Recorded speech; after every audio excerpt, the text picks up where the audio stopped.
हाय दोस्तों, पिछले कुछ वीडियोस के अंदर हमने मशीन के बेसिक्स कवर किए कि कौन कौन से ऐसे बेसिक कॉन्सेप्ट्स हैं जिसपे कि मशीन के वर्किंग प्रिंसिपल बेस्ड हैं। तो मैं आपको दो कैटेगरी ऑलरेडी बता चुका हूं, एक तो मटेरियल्स का बेसिक नॉलेज और दूसरा इलेक्ट्रोमैग्नेटिक थ्योरी का बेसिक नॉलेज। फिर उसके बाद हमने कवर किया मैग्नेटिक सर्किट, जो कि न्यूमेरिकल पॉइंट ऑफ व्यू से भी इंपॉर्टेंट है गेट के लिए। अब हम लास्ट एक बेसिक कॉन्सेप्ट कवर कर रहे हैं जो मशीन में ही नहीं पावर सिस्टम में भी आपके लिए काम आएगा। तो लास्ट हमारा बेसिक कॉन्सेप्ट है पर यूनिट सिस्टम।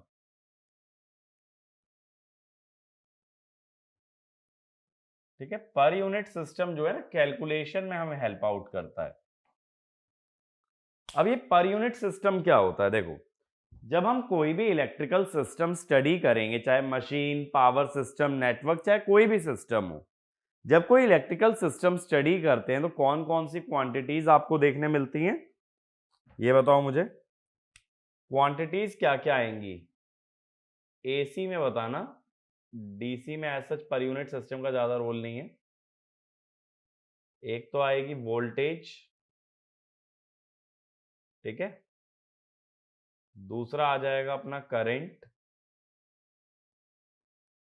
तीसरा आ जाएगा अपना इम्पीडेंस, ठीक है, चौथा आ जाता है पावर। ये चार क्वांटिटीज हैं जो कि एक इलेक्ट्रिकल सिस्टम के अंदर जनरली हम यूज करते हैं। और पावर में भी मैं बात कर रहा हूं कॉम्प्लेक्स पावर की, यानी कि S equal to P plus j Q, और इंपिडेंस में Z equal to R plus j x.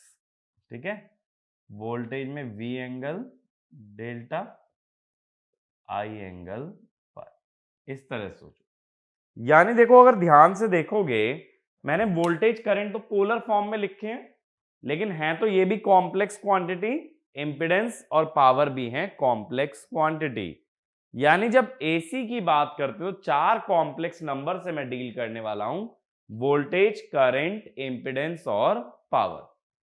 अब क्या होता है, सभी की यूनिट अलग अलग है। जैसे वोल्टेज वोल्ट या किलो वोल्ट में गिवन होगा, करंट एम्पियर या किलो एम्पियर में चलेगा, इंपिडेंस ओम्स में आ जाएगा, पावर वॉट, किलोवाट, मेगावाट, इन सब चीजों में चलने वाली है।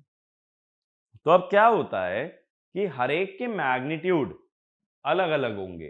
किसी का मैग्नीट्यूड 10 की पावर 3 में चल रहा है तो किसी का मैग्नीट्यूड 10 की पावर 6 में चल रहा है। इस कारण से क्या होता है, जो भी कैलकुलेशन परफॉर्म करते हैं वो काफी कॉम्प्लिकेटेड हो जाती है, क्योंकि बड़ी बड़ी न्यूमेरिकल वैल्यूज से डील करना इतना सिंपल नहीं होता है। इसीलिए हम पर यूनिट सिस्टम की तरफ मूव करते हैं, जहां हर क्वांटिटी को एक पर्टिकुलर नंबर से डिवाइड कर देते हैं ताकि उसका मैग्नीट्यूड रिड्यूस हो जाए। ठीक है, तो ये वाला पॉइंट लिखना, different quantities in an electrical system, different quantities in an electrical system have different magnitudes,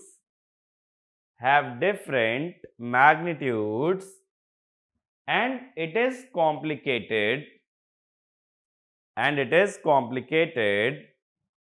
while dealing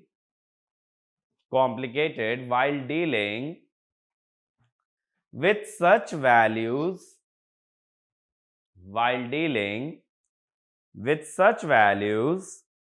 so we introduce per unit system where we divide each quantity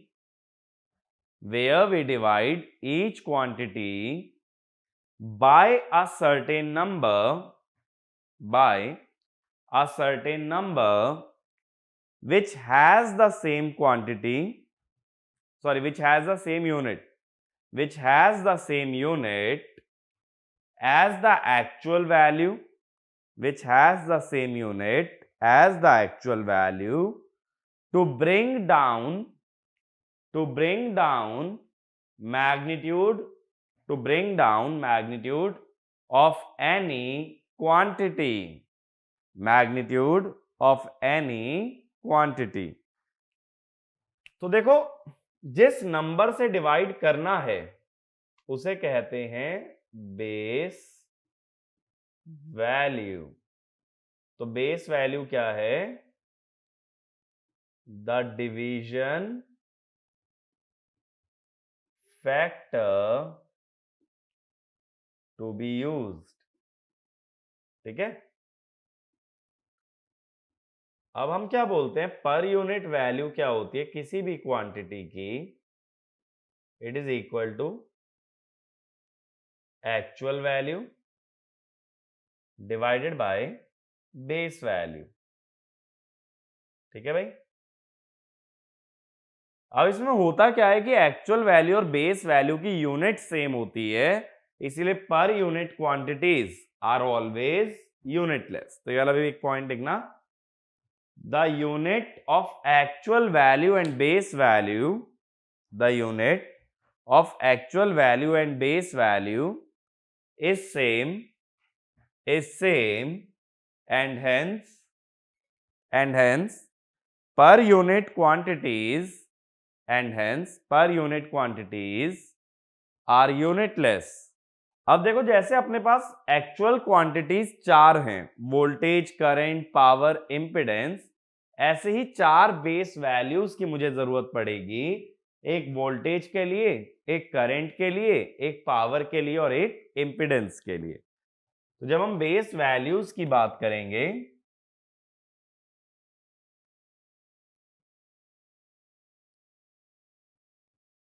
तो क्या क्या बेस वैल्यूज आएंगी मेरे पास?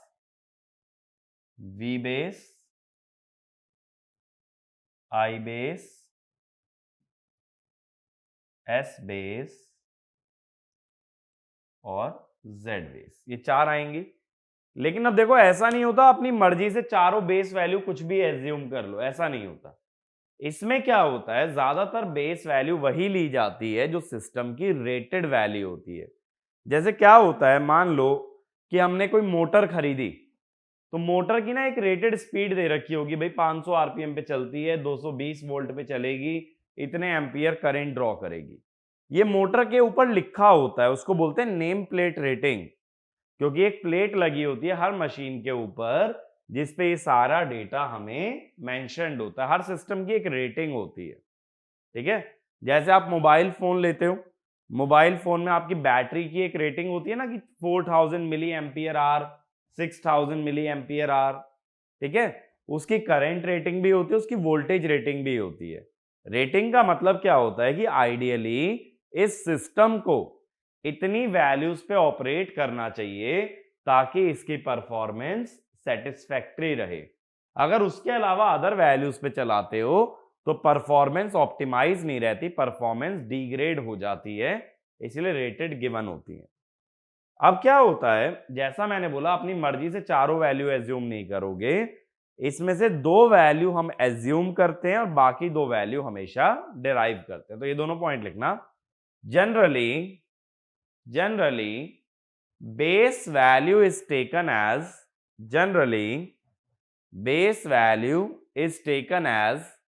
rated value of a system. Base value is taken as rated value of a system, and out of 4 base values, only 2 are assumed. Out of 4 base values, only 2 are assumed and other 2 are computed. ठीक है, तो generally जो known होती है ना base values, known base values, ठीक है, कौन कौन सी बेस वैल्यूज नोन होती हैं अक्सर? एक तो एस बेस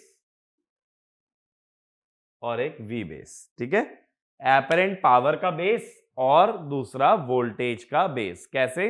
जैसे मान लो कोई जनरेटर है तो वो बोल देगा अब 11 kV 100 MVA जनरेटर, तो उसने तुम्हें 100 MVA में एपरेंट पावर की रेटिंग दे दी, 11 kV में वोल्टेज की रेटिंग दे दी।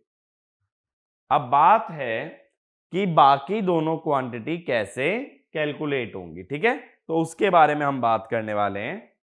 तो फर्स्ट हेडिंग डाल लेना सिंगल फेज सिस्टम। पहले बात करें सिंगल फेज सिस्टम के बारे में, ठीक है, उसके बाद 3 फेज पे जाएंगे। पहला लिखना सिंगल फेज सिस्टम, ठीक है। और मैं ये मान के चल रहा हूं कि जब मशीन कवर कर रहे हो तो नेटवर्क का 3 फेज सिस्टम आपको क्लियर है, यानी कि लाइन वोल्टेज, फेज वोल्टेज, ये सब चीजें आप जानते हो, ठीक है, तो वो सारा मैं रिविजिट नहीं कराऊंगा।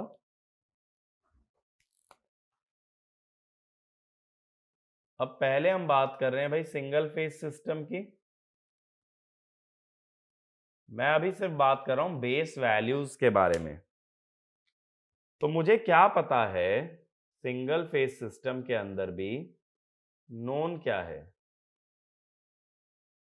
कि वोल्टेज का बेस कितना होगा और एपरेंट पावर का बेस कितना होगा। बची दो वैल्यूज आई बेस और जेड बेस। अब सिंगल फेज में एस क्या होता है, V इंटू आई। और देखो ये जो वोल्टेज बेस की बात करें ना, ये सब आरएमएस में चल रहा है। अब ऐसा मत सोचना एसी में पीक ले रहे हैं आरएमएस।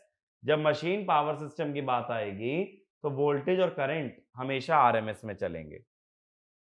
अब ये एस होता है अगर वी आई, तो एस बेस क्या हुआ, वी बेस इंटू आई बेस। तो यहां से मुझे आई बेस मिल गया ना, ये हो गया अपना S base upon V base. अब बचा क्या, इंपिडेंस। इंपिडेंस सिंपली होता है वोल्टेज बाय करंट, इसीलिए हम लिख देंगे Z बेस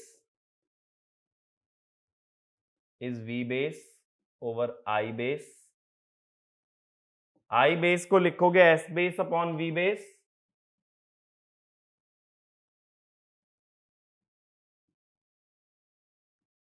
तो ये हो गया हमारा Z बेस, ठीक है। तो चारों क्वांटिटीज आ गई हमारे पास, वोल्टेज, पावर, करंट और इंपिडेंस। अब देखो क्या होता है अगर वोल्टेज इन पीयू लिखना है, जैसा मैंने बोला V angle delta over V base. अब ये जो V बेस है ना, ये सिर्फ एक नंबर है, ये मत सोचना इसका कोई एंगल भी है। Base values are always real, ये वाला भी पॉइंट लिख लेना भले ही, base values are always real. तो I पर यूनिट में कैसे लिखोगे, I angle phi upon I base, यानी I by I base angle phi. S P U में कैसे लिखोगे, P plus j Q over S base, यानी P by S base plus j Q by S base. ऐसे impedance PU में कैसे लिखोगे, R plus j X over Z base, यानी R by Z base plus j X by Z base. अब देखो यहां से समझने वाली बात क्या है कि किसी भी क्वांटिटी का रियल और इमेजिनरी पार्ट दोनों का बेस सेम है। P और Q दोनों के लिए बेस क्या है, S। R और X दोनों के लिए बेस क्या है, Z। अब ऐसी गलती कभी मत कर देना, मान लो मैं क्वेश्चन ऐसा दे दूं, 11 kV 200 MVA alternator 0.9 power factor. अब तुम ऐसा मत करना, जो 200 MVA है वो तो है बेस, 0.9 के हिसाब से P और Q का बेस निकालना है, ऐसा मत करना। जो भी एपरेंट पावर है वही बेस होगा P और Q का। P और Q के लिए अलग अलग बेस नहीं डिफाइन करते, ठीक है। तो अलग एक पॉइंट लिखो, the real and imaginary parts of a quantity, the real and imaginary parts of a quantity always have the same base, always have the same base and also and also base value of s and z are independent of power factor. S and z are independent of power factor. ठीक है। अब देखो three phase में जब जाते हैं तो यही चीज थोड़ी सी कॉम्प्लिकेटेड हो जाती है। क्यों कॉम्प्लिकेटेड हो जाती है? क्योंकि वहां दो तरह की क्वांटिटीज के बारे में बात होने लगेगी, लाइन और फेज। फिर चाहे करंट हो या वोल्टेज, वोल्टेज में भी लाइन वोल्टेज फेज वोल्टेज होगी, करंट में भी लाइन करंट और फेज करंट। तो नेक्स्ट हेडिंग डाल लेना थ्री फेज सिस्टम। ठीक है, next is your three phase system.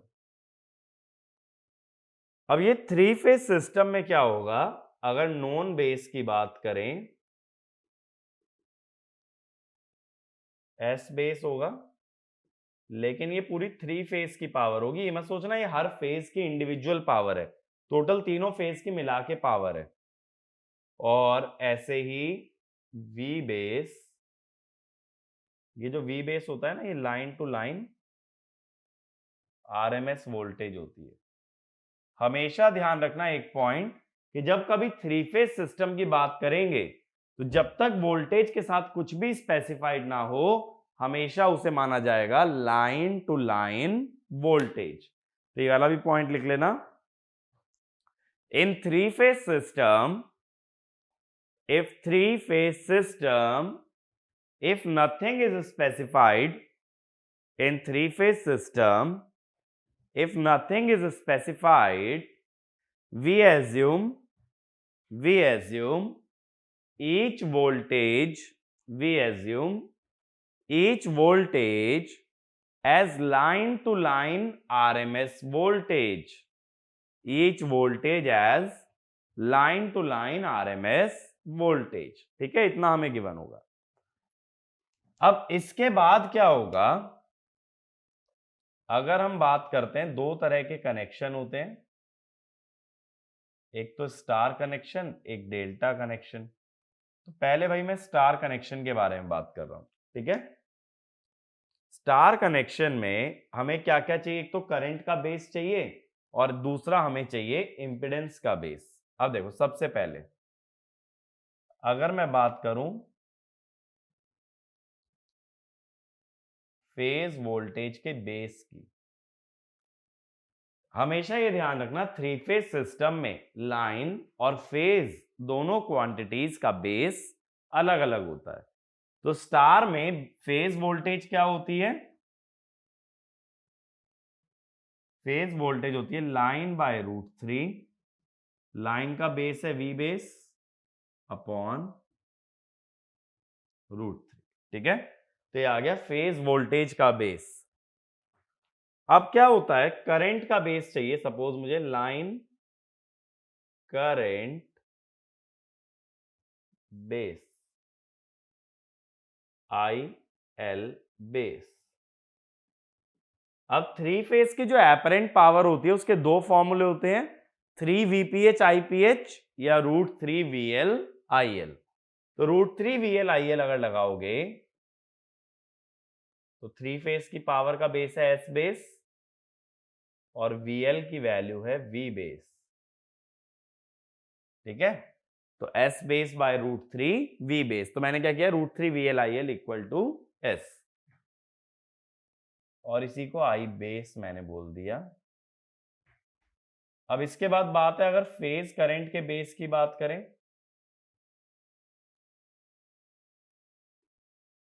हम ये जानते हैं स्टार कनेक्शन में फेज करंट और लाइन करंट सेम रहते हैं, इसीलिए ये भी I बेस होगा। अब क्या बचा, इंपेडेंस बचा। अब हमेशा ये ध्यान रखना, इंपेडेंस होती है पर फेज में, इंपेडेंस कभी लाइन टू लाइन नहीं होती। इसीलिए जब करंट वोल्टेज और करंट का रेशियो लोगे तो कौन सी वैल्यूज लोगे? Phase values. ठीक है, तो यहां पे ना जेड बेस के साथ एक पॉइंट लिख भी लेना, impedance is always defined, impedance is always defined on per phase basis, on per phase basis, so we take the ratio of, so we take the ratio of phase voltage and phase current, phase voltage and phase current। VPH base है V base by √3, IPH base है I base. अब I base की अगर value डाल दी जाए क्या होगी? S base by √3 V base. √3 से √3 कट गया, V base square by S base. ठीक है, तो ये हो जाता है अपना Z बेस। ये बात क्लियर है? तो देखो Z बेस का जो फॉर्मूला आ रहा है वही तो सिंगल फेज में भी आया था।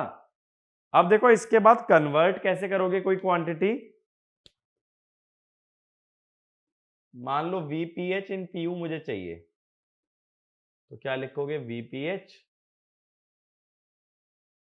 अपॉन VPH का बेस,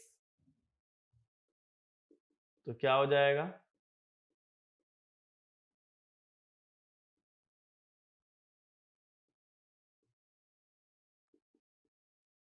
ये हुआ √3 VPH अपॉन V बेस।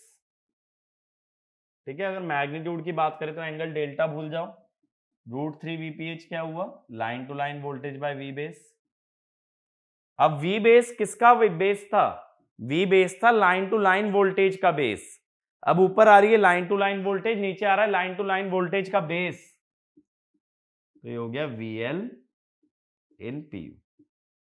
अब देखो इससे क्या समझे कि फेज और लाइन वोल्टेज जब PU में चली जाती हैं तो वो सेम हो जाती हैं, जबकि एक्चुअल सिस्टम में फेज और लाइन वोल्टेज में √3 का रेशो बनता है।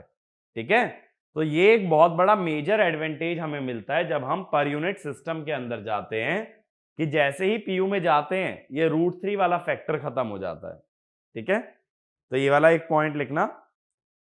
In three phase system, in three-phase system, the per unit value, in three-phase system, the per unit value of phase and line voltage, the per unit value of phase and line voltage are equal, and there is no factor of √3, and there is no factor of √3। ठीक है, अब ऐसे देखो एक example लेता हूं power का।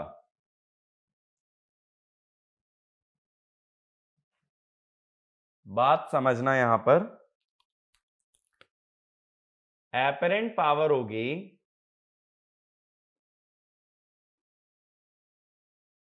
ठीक है, अगर इसको PU में ले जाना है तो इसको बेस से डिवाइड करोगे,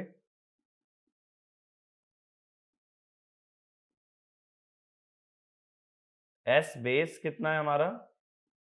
अभी मैंने लिखा था √3 V बेस I बेस। ठीक है, यहां से देख लो ना, √3 V बेस I बेस कितना है? S base. √3 से √3 कटा, VL बाय V बेस, ये हो गया VL in PU, IL by I base, IL in PU। और मैंने बताया लाइन और फेस का पर यूनिट वैल्यू सेम होता है, यानी देखो पावर में से भी √3 या 3 का फैक्टर हट जाता है। ठीक है, तो ये नोट कर लो पहले। इसके बाद ये पॉइंट लिखना, in three phase power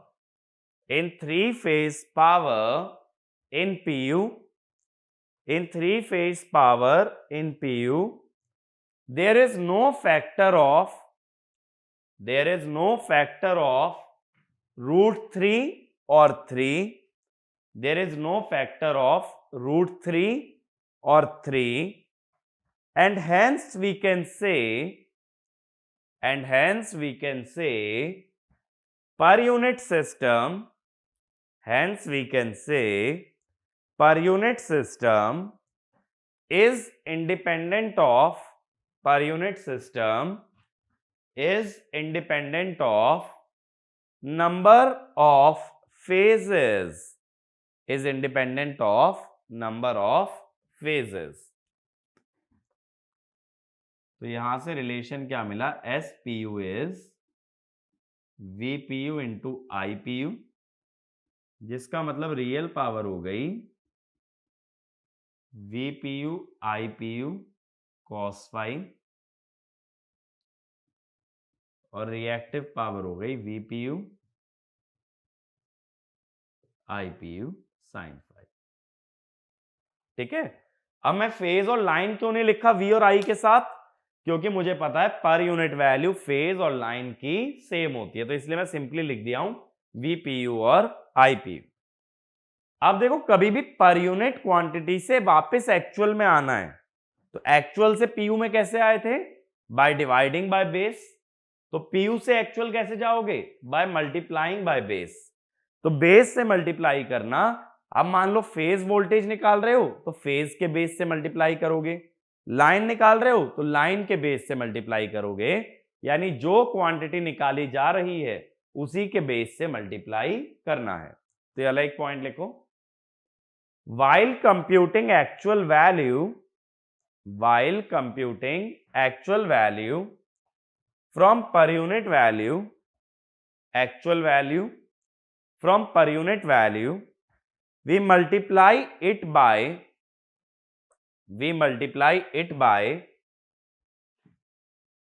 base value, we multiply it by base value of respective quantity, of respective quantity।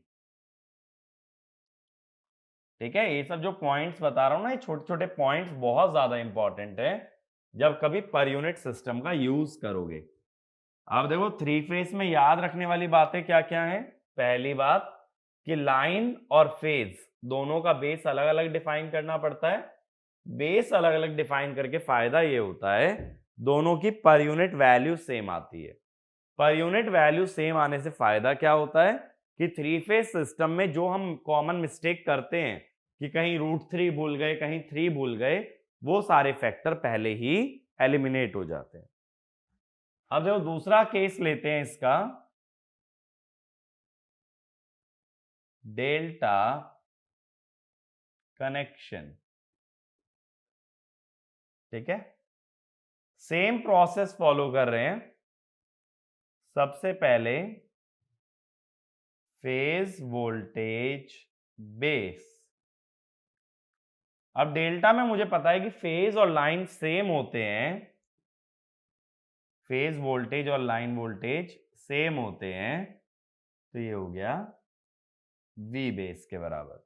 ठीक है, जो लाइन टू लाइन का बेस है वही बेस किस में चलेगा, फेज वोल्टेज में, because in delta connection phase and line voltage are same. तो भले ही ना एक बॉक्स बना के पॉइंट टू रिमेंबर बना के लिख भी सकते हो, in star connection line voltage is √3 times, in star connection line voltage is √3 times phase voltage, but line current equal to phase current,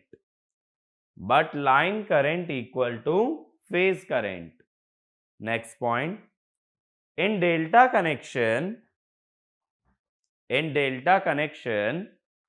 line voltage equal to phase voltage, in delta connection line voltage equal to phase voltage, but line current equal to √3 times phase current, ठीक है। इतना आया। अब अगले पे चलते हैं, पहले लाइन करंट का बेस। अब हमें क्या पता है, देखो S होता है √3 VL/IL, एक्चुअल वैल्यू की बात कर रहा हूं।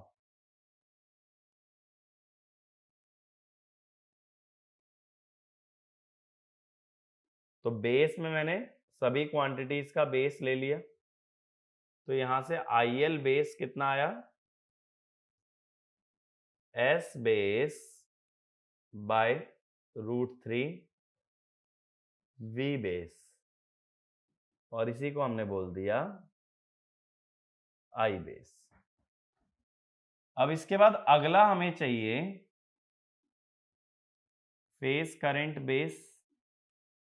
अभी मैंने लिखवाया कि डेल्टा में line current √3 times phase current होता है, तो फेज करंट कितना होगा, लाइन करंट बाय √3, यानी I बेस बाय √3।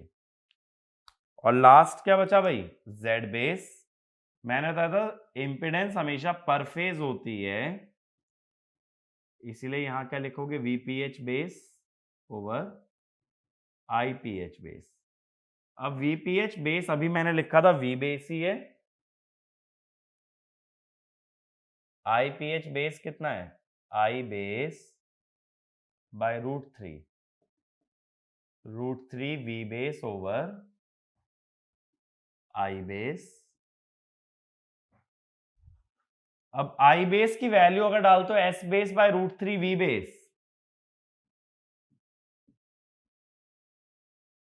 तो नीचे मैंने लिखा S base by √3 V base. ये √3 ऊपर गया तो ये बन गया 3, V बेस ऊपर गया तो V बेस का स्क्वायर ओवर S बेस। अब देखो यहां इंपेडेंस के बेस का वैल्यू चेंज हो गया, पहले सिंगल फेज में आया था V बेस का square by S base, star में भी आया V बेस का square by S base, but delta में आया 3 टाइम्स। और देखो ये बात हम पहले से भी जानते हैं, स्टार डेल्टा कन्वर्जन जब नेटवर्क में पढ़ते हैं, Z delta is Z star into 3, ठीक है। तो ये वही फैक्टर 3 का आ गया। तो ये ध्यान रखना, डेल्टा कनेक्शन में बाकी सब कॉन्सेप्ट तो सेम है, बट जो इंपेडेंस का बेस लेंगे ना वो 3 टाइम्स आता है, यानी 3V base square by S base. ये बात मेरी क्लियर हुई, ठीक है। बाकी जो कॉन्सेप्ट मैंने तुम्हें बताया था कि पर यूनिट वैल्यू सेम आती है लाइन और फेस की, और पावर में 3 या √3 का फैक्टर नहीं आता, वो डेल्टा के लिए भी एप्लीकेबल है, ठीक है। तो अब देखो 3 फेज में क्या क्या चीजें याद रखनी है। फर्स्ट पॉइंट, लाइन और फेस दोनों का बेस अलग अलग है, लाइन और फेस दोनों की पर यूनिट वैल्यू सेम है, एपरेंट पावर में ना तो कोई √3 ना ही कोई 3 का फैक्टर आने वाला है। अगला पॉइंट, रियल और इमेजिनरी पार्ट्स दोनों का बेस हमेशा सेम होता है किसी भी क्वांटिटी के लिए। और ये Z बेस डेल्टा अलग से याद रखना कि एक 3 का फैक्टर आ जाता है, ठीक है ना। आगे चलते हैं। अब देखो अभी तक हमने ये देखा है कि बेस वैल्यूज कैसे डिफाइन की जाएंगी किसी भी सिस्टम के लिए। अब कई बार क्या होता है, देखो जब खासकर पावर सिस्टम की बात होती है, तो पावर सिस्टम में ना मल्टीपल कंपोनेंट जोड़े जाते हैं, जैसे एक ऑल्टरनेटर आ गया, एक ट्रांसफॉर्मर आ गया, ठीक है, एक ट्रांसमिशन लाइन आ गई। जब इस तरह के मल्टीपल कंपोनेंट जोड़े जाते हैं तो सभी की रेटिंग तो अलग अलग होगी, और अभी हमने बोला कि रेटिंग ही क्या होती है, बेस। तब वहां दिक्कत आने लगती है कि बेस क्या लिया जाए, क्योंकि सबकी रेटिंग डिफरेंट है। तो इसमें लिखना, in a power system, in a power system, multiple components are connected together. In a power system, multiple components are connected together, each having a different rating, each having a different rating. So So we need to choose a universal base. We need to choose a universal base, and hence base of all machine, and hence base of all machine needs to be changed to universal base, इस बात का मतलब समझो, power system में ऐसा नहीं कर सकते कि जनरेटर का बेस अलग मान लें, ट्रांसमिशन लाइन का अलग, ट्रांसफॉर्मर का अलग। अगर तुम क्वांटिटीज को डिवाइड करने वाले हो तो सभी क्वांटिटीज को सेम फैक्टर से डिवाइड करोगे। ऐसा नहीं बोलोगे कि जनरेटर की वोल्टेज को 11 केवी से डिवाइड कर रहे हैं तो ट्रांसफॉर्मर की वोल्टेज को 12 केवी से डिवाइड कर दें, ऐसा नहीं चलता है। तो सबके लिए बेस क्या रखना है? सेम। अब सबकी रेटिंग अलग अलग है बट बेस होना चाहिए सेम। तो पहले सभी के लिए कॉमन बेस डिफाइन करो और फिर सब क्वांटिटीज उस कॉमन बेस पे डिफाइन करो। अगला पॉइंट लिखना, the actual value of any quantity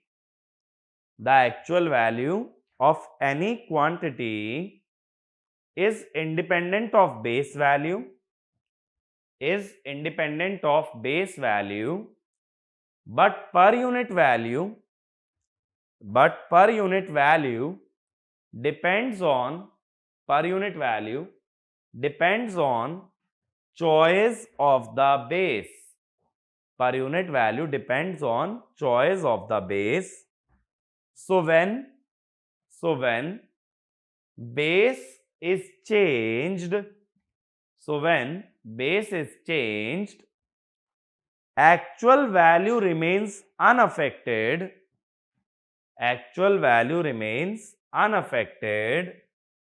but per unit value changes. Actual value remains unaffected but per unit value changes. मतलब क्या हुआ, अगर कोई वोल्टेज 11 केवी है तो बेस कितना भी ले लो ये 11 केवी ही रहेगी। लेकिन अगर बेस 11 केवी लोगे तो 11 केवी बाय 11 केवी पर यूनिट में बना 1, और बेस अगर 22 केवी लेते 11 बाय 22 पर यूनिट में बना 0.5। यानी पर यूनिट वैल्यू डिपेंड करती है बेस कितना लेते हो, बट एक्चुअल वैल्यू कभी भी बेस पे डिपेंड नहीं करती। पर यूनिट वैल्यू तुमने अपनी कन्वीनियंस के लिए डिफाइन किया है। पर यूनिट वैल्यू ऐसा मत सोचो कि प्रैक्टिकली एग्जिस्ट करती है। प्रैक्टिकली वोल्टेज 11 केवी है, अब उसको डिवाइड किस फैक्टर से करना है वो तुम्हारी मर्जी है। तो तुम अपनी कन्वीनियंस के लिए जिस फैक्टर से डिवाइड करोगे उसी अकॉर्डिंगली उसकी पर यूनिट वैल्यू आ जाएगी। ठीक है, अब इसके बाद नेक्स्ट हेडिंग डालना चेंज ऑफ बेस। जो मैं अभी सारी बात कर रहा हूं कि पावर सिस्टम के अंदर एक कॉमन बेस डिफाइन करना पड़ता है, तो सबका बेस चेंज करना पड़ेगा। तो चेंज ऑफ बेस ना मेनली इंपीडेंस के लिए देखा जाता है। अब मान लो एक्चुअल वैल्यू है इंपीडेंस की Z ओम। अब कोई पुराना बेस था तो ZPU ओल्ड कितना होगा?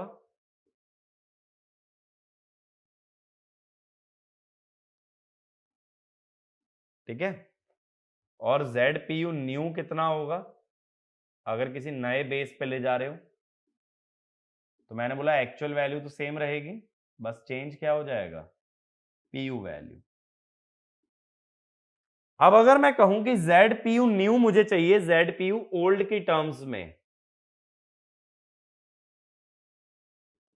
उसके लिए ना Z ओम यहां से डाल दो। Z ओम कितना होगा? ZPU old into Z base old, ZPU old into Z base old, ये हो गया Z ओम अपॉन Z बेस न्यू। यानी दोनों बेस इंपीडेंस का रेशो आ जाएगा। अब देखो जब रेशो लोगे तो कनेक्शन चाहे स्टार हो चाहे डेल्टा, स्टार होगा तो V base square by S base, delta हुआ तो 3V base square by S base. लेकिन रेशो में तो 3 का फैक्टर कट जाएगा ना, इसीलिए हम क्या लिखते हैं, देखो V old square by S old upon V new square by S new. 3 होता तो 3 से 3 कट जाता। इसको सिंप्लीफाइड फॉर्म में ऐसे लिख देते हैं, Z PU old into V old by V new का whole square into S new by S old।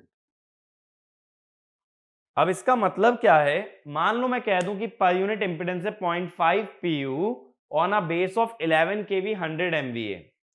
अब मैं कहता हूं नए बेस पे बताओ 22 kV और 50 MVA पे, तो 22 kV नई वोल्टेज है, 50 MVA नया पावर है, 11 kV पुरानी वोल्टेज है, 100 MVA पुराना बेस है। ठीक है, तो जिस पे गिवन होगी value that is always old, जिस पे निकालनी है दैट इज ऑलवेज न्यू। तो ये वाला भी एक पॉइंट लिख लो, the original per unit value, the original per unit value is given on old base, the original per unit value is given on old base and the base on which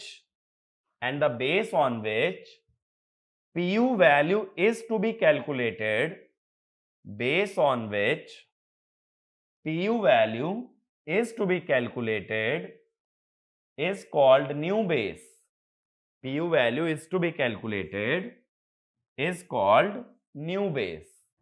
ठीक है, जिस पे निकालनी है वो नया और जिस पे गिवन है वो पुराना। ठीक है भाई, आगे चलें। तो कुछ एक क्वेश्चन देख रहे हैं ताकि ये पर यूनिट का कॉन्सेप्ट आपको क्लियर हो पाए। पहला क्वेश्चन लिखो, express the following voltages, express the following voltages in PU on a base of 400 kV, in PU on a base of 400 kV।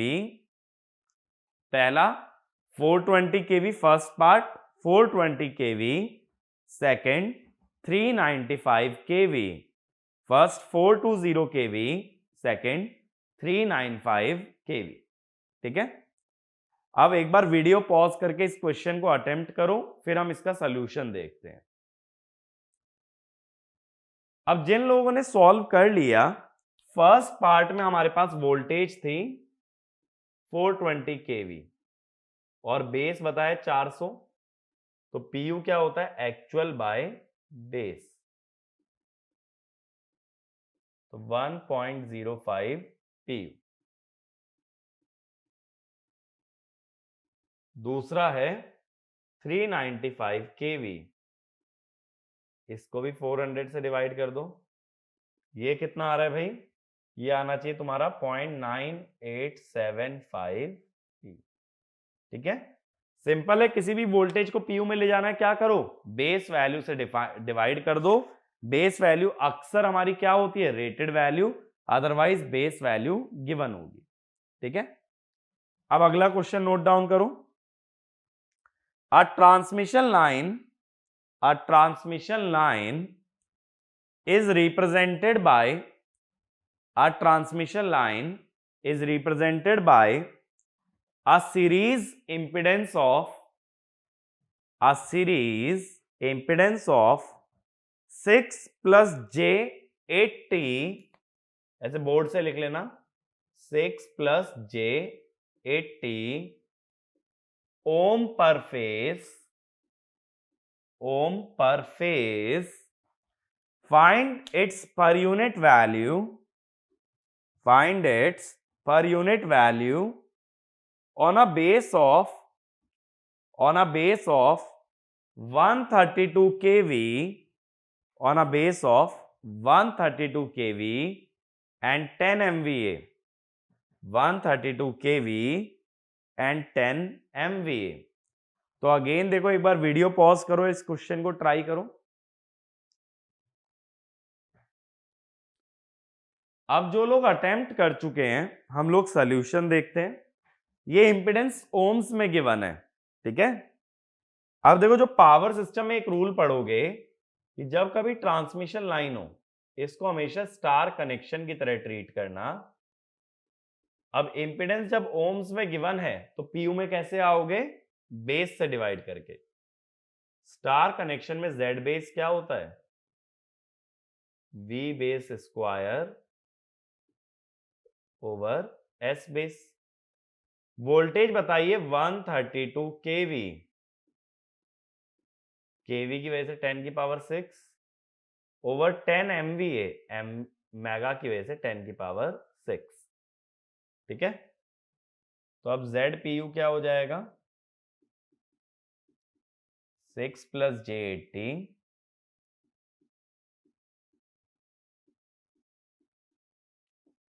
तो ये बनेगा, अगर डिवाइड करके वैल्यू निकालोगे